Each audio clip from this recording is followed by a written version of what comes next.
Na questão 6, a gente tem o seguinte, ó, quando uma empresa usa X unidade de trabalho e Y unidade de capital, sua produção mensal de certo produto é dada por essa expressão aí, por essa função. Então a gente tem uma função de produção que depende de trabalho e de capital, certo? Então, e o que a questão pede? Obter os valores de x e de y que maximizam a produção mensal. A gente vai fazer o mesmo exercício que a gente estava fazendo anteriormente na questão 5, certo? A diferença para questões aplicadas é que ela já está dizendo o tipo de ponto crítico que você vai encontrar, certo?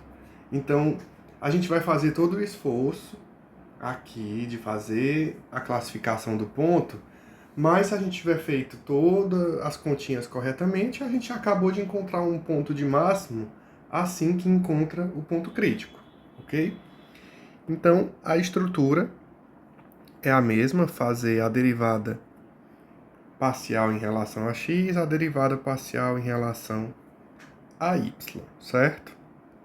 Então, olhando para cada termo, a derivada do primeiro termo em relação a x é 32, do segundo termo é 0, do terceiro termo é 3y e do quarto termo menos 4x e do último termo é 0. Isso aqui igual a 0, ok?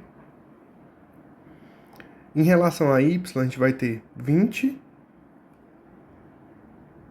mais 3x menos 5y, isso igual a 0. Estou dando aqui um simplificado na notação. Como a gente vai classificar no final, por mais que a gente já espere encontrar um ponto de máximo, a gente vai deixar logo aqui as derivadas parciais de segunda ordem calculadas, tá? Então, a gente vai ter essas derivadas parciais aqui, de segunda ordem.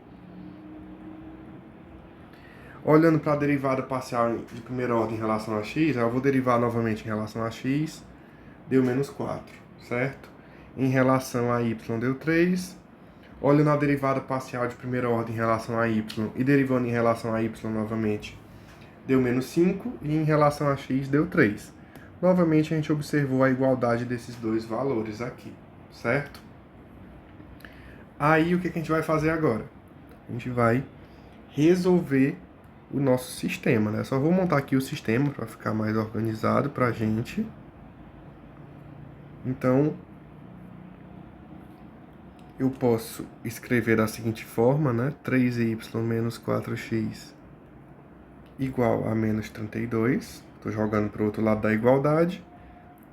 E menos 5y mais 3x igual a menos 20. Você vai olhar para esse sistema, você vai resolver como você preferir, por substituição, por soma, por algum método matricial.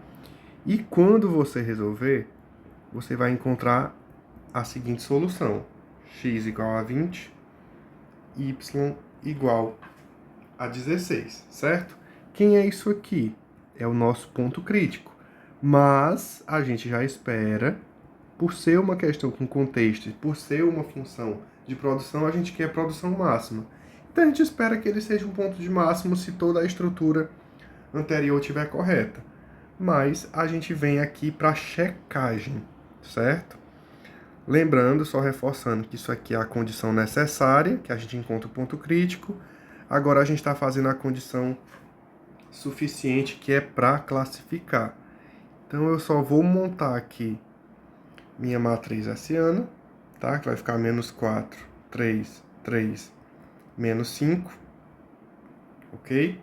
Qual é o primeiro passo? Calcular o determinante da matriz hessiana, produto da diagonal principal, que vai dar 20, menos o produto da diagonal secundária, que vai dar 9. Então, a gente tem 11 aqui, certo? Deu maior que zero o determinante da matriz hessiana, então a gente ou tem um ponto de máximo ou tem um ponto de mínimo. Então, a gente segue para o outro critério para fechar a classificação. A gente vai observar esse elemento aqui, que é o primeiro elemento da matriz. Então, é menos 4, que é negativo. Isso aqui caracteriza o ponto crítico como máximo, que é exatamente o que eu havia comentado, né? Se a gente chegasse aqui, tivesse classificando isso como mínimo, alguma coisa estava errada, né? Então, basicamente isso na nossa questão 6.